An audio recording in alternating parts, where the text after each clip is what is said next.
দেড় দশকের ফ্যাসিবাদী এবং তাবেদারি শাসন শোষণের পর জনগণের ভোটে নির্বাচিত প্রতিনিধিদের নিয়ে আজ আমাদের এক বিশেষ পরিস্থিতিতে জাতীয় সংসদের কার্যক্রম শুরু হতে যাচ্ছে।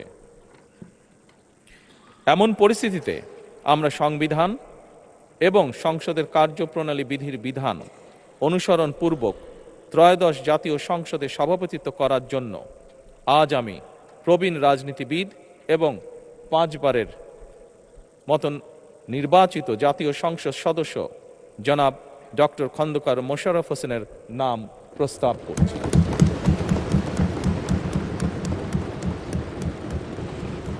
আজকে এই অধিবেশনের সভাপতিত্ব করার জন্য আমাদের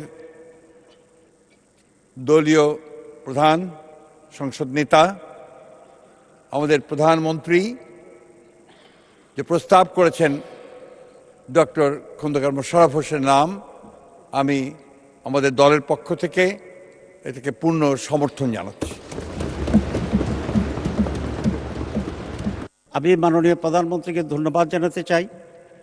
সাংবিধানিকভাবে কার্যপ্রণালী বিধি অনুসারে আজকের এই মহান সংসদের সভাপতি করার জন্য যার নাম প্রস্তাব করেছেন উনি অত্যন্ত একজন সজ্জন, উনি অত্যন্ত প্রাচীন রাজনীতিবিদ।